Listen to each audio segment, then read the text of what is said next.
नमस्कार दोस्तों 10 सबसे शक्तिशाली धनुर्धर जिनकी शक्ति के आगे देवता भी नतमस्तक हो जाते थे। पौराणिक काल में धनुर्धर तो बहुत हुए थे, लेकिन एक ऐसा भी धनुर्धर था जिसे देखकर खुद भगवान श्री कृष्ण भी भयभीत हो गए थे। एक ऐसा भी धनुर्धर था जिसने इंद्र और राम लक्ष्मण को भी हरा दिया था। एक ऐसा भी धनुर्धर था जो अपने तीर बाणों से महाभारत का युद्ध समाप्त कर सकता था। एक ऐसा भी धनुर्धर था जो अपने बाणों से समुद्र को भी सुखा देता था। और एक ऐसा भी धनुर्धर था जो क्षण भर में पूरी सृष्टि का विनाश कर सकता था। सबके पास थे एक से बढ़कर एक दिव्यास्त्र। सभी के सभी बड़े ही पराक्रमी, तेजस्वी और बलवान थे, लेकिन सर्वश्रेष्ठ तो सर्वश्रेष्ठ ही होता है। कौन थे वह सर्वश्रेष्ठ धनुर्धर? क्या अर्जुन सर्वश्रेष्ठ थे या फिर नहीं? क्या कर्ण सर्वश्रेष्ठ थे या फिर नहीं? क्या एकलव्य या श्री कृष्ण या राम? आप जितना भी सोच लो, अंदाज़ा नहीं लगा पाएंगे कि कौन थे पौराणिक काल के सर्वश्रेष्ठ धनुर्धर। उसके जैसा धनुर्धर आज तक कभी नहीं हुआ है और नहीं कभी होगा। तो चलिए जानते हैं प्राचीन भारत के सबसे 10 शक्तिशाली धनुर्धरों के बारे में।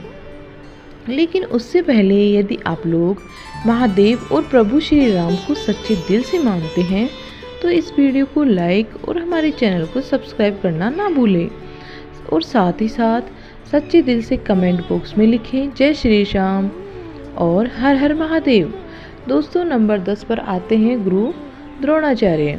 द्रोणाचार्य ने अपने पिता आर्षि भारद्वाज, आर्षि अग्निवेश और भगवान विष्णु से धनुर्विद्या प्राप्त की थी।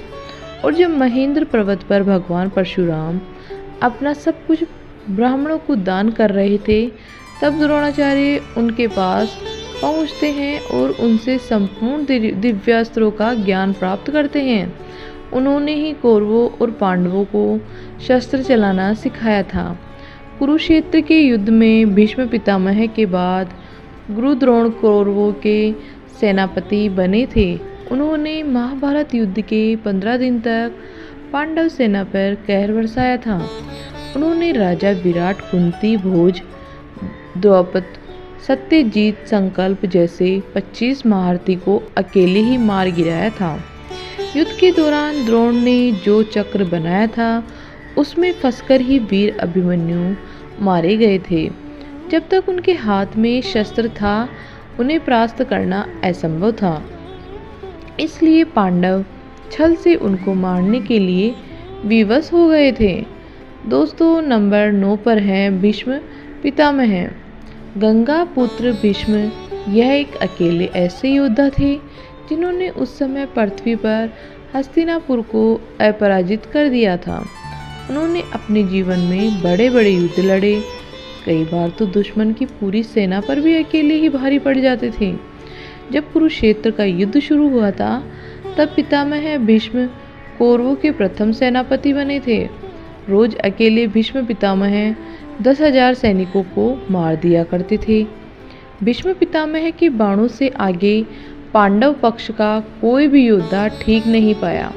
भगवान श्री कृष्ण ने इस युद्ध में शस्त्र न उठाने का प्रण लिया था, लेकिन भीष्म पितामह ने अपने पराक्रम से श्री कृष्ण को अपनी प्रतिज्ञा तोड़कर शस्त्र उठाने के लिए विवश कर दिया था।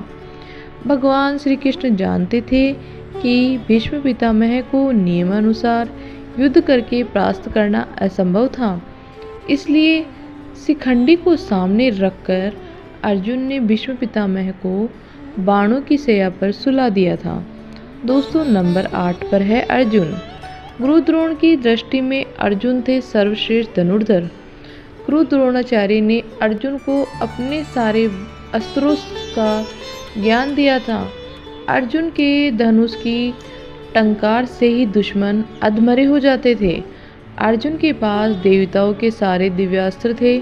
और दोस्तों, यहाँ तक कि महादेव को प्रश्न करके अर्जुन ने अस्त्र तक प्राप्त कर लिया था।